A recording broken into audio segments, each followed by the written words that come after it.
as you know, I was somewhat taken aback by Simeon Brown's mega tunnel suggestion for Wellington. I have lived here a long time. I take an intense interest in things Wellington, and you know what? I had been blissfully unaware of the idea or even the concept of a mega tunnel in Wellington. What is it about? Is it actually a real idea or just something that Simeon Brown drew on the back of an envelope one day? Well, a guy who's also been intricately involved in Wellington and its environs for a long time and also knows a bit about transport and infrastructure is Nick Leggett from Infrastructure New Zealand. And Nick joins us now to update me and bring me up to speed on mega tunnels. Nick, how are you? Hi, Sean.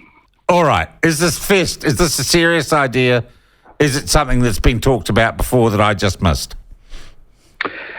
Yes, I think it is serious. And yes, it has been talked about before. It was sort of scoped during Let's Get Wellington Moving and quietly shelved. But work was done on it. It certainly is possible. And I think that we should take it seriously. Okay, now describe the concept of the tunnel. From where to where, what does it do, why? Well, if you think about a lot of the discussion, and this was my frustration as someone who is a Wellingtonian but lives north of Wellington in Porirua, the frustration with Let's Get Wellington Moving is that it was a real focus around the sort of inner city suburbs and a particular focus around the basin and a second Mount Victoria tunnel. Well, that's really good and important, but getting traffic to and through those areas, through the terrace, obviously, the terrace tunnel, and then out to Airport Hospital and other outer eastern and southern suburbs. That was always kind of the missing link, like it is a network. And to me, Let's Get Wellington Moving was about focusing on the inner city. So I think that the greater sort of aims of Let's Get Wellington Moving, which were lifting up density in Newtown and beyond, and using public transport to do that, we should hang on to those. But they are not contradictory to this tunnel proposition. This is about moving traffic through State Highway 1, and it is State Highway 1. I know, that it doesn't feel like that when you go through the inner city and then out beyond to the basin, but it is State Highway 1. It's about moving that national traffic through Wellington, and it's doing that from the terrace. It's a 4-kilometre tunnel popping out at Wellington Road, which is right just past the badminton club as you hit Haitaitai. All right, so that's over to the airport, to the peninsula, to the Miramar Peninsula area. So really it's getting the airport. Kilburnie. What? Before Kilburnie. Yeah. Yeah. Okay, so we'd have a tunnel running from where? The terrace? Yeah, yes, that's right. So from the terrace tunnel, if you think there. Yeah, okay, I can get that. There is only a limited amount of residential and business at what would be the western end of that tunnel, or southwestern end of that tunnel. It's kind of, in some ways, I'm going to be honest, a tunnel to nowhere in that sense, right? Well, it will have to stack up, won't it? Yeah, and also I'd say Wellington. Have you heard that one thing about when it gets a lot of earthquakes? It's on a big fault line. I'd heard something about that. But it's interesting that we still live here, don't we? And we still. But does that make a tunnel of that size and capacity somewhat risky? Well, let's just pack up our bags and leave if we're going to.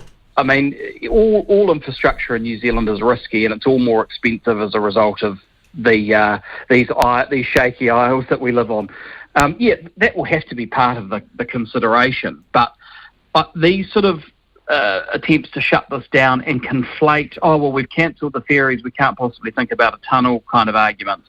We should look at this in a clear-sighted way, and it may not stack up, but we do need a solution through Wellington. Okay, what about a bridge across the harbour, a causeway across the harbour? From where to where? I don't know, from Nauronga Gorge across to, let me think, I suppose you could go Seatoon, I suppose you could go Oriental Bay.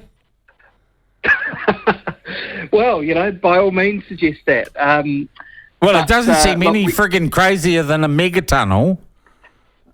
Well, you think about places like Brisbane, Sydney, that have built tunnels to bypass traffic from residential and city areas. What you get when you separate the traffic that's just trying to go through, that's not trying to stop anywhere along the way, you get really positive results above the ground.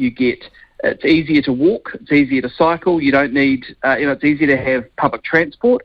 Yep. And then below the ground, you've got freight and people moving to where they need to go. And in Wellington, people have got to get out to those outer suburbs, often from the motorway, from State Highway 1. They've also got to get to the airport and to the hospital. And at the moment, the traffic is a significant economic impediment. Yeah. And it is a significant... but come on, Nick, by international standards, Wellington never has a single traffic jam.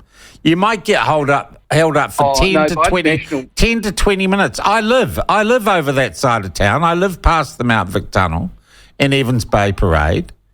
And I'll tell you what... By international standards, we're still congested here. Well, I don't think so.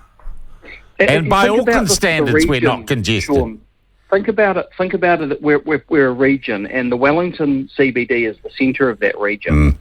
And we've got two massive pieces of social and economic infrastructure beyond the CBD, the hospital and the airport. And we've got, 150,000 people, 100,000 people at least that live beyond those areas. We've got to open that up because everybody... Why don't we just move the hospital or move the airport? That's been talked about as well, hasn't it, over the years? I suspect it'd be cheaper than building a bloody megatunnel. Well, can we talk about this cost, right? Because if you think about, we've got this traditional view that you build roads in New Zealand and they're very expensive and that the taxpayer pays. This thing can only stack up if users will pay for it, right? Right. I think we should be really clear about that. And that's part of the case. So when I say, well, we've got to put a case together and think about it, I'm not saying that to sort of appease those people who might be opposed. I'm saying it because it's true. And the modelling will have to be done quite carefully. This would not be a $2 a trip road, right? This would probably have to be an $8 a trip road. And that's where there would have to be some very good consideration as to whether people are prepared to pay for that.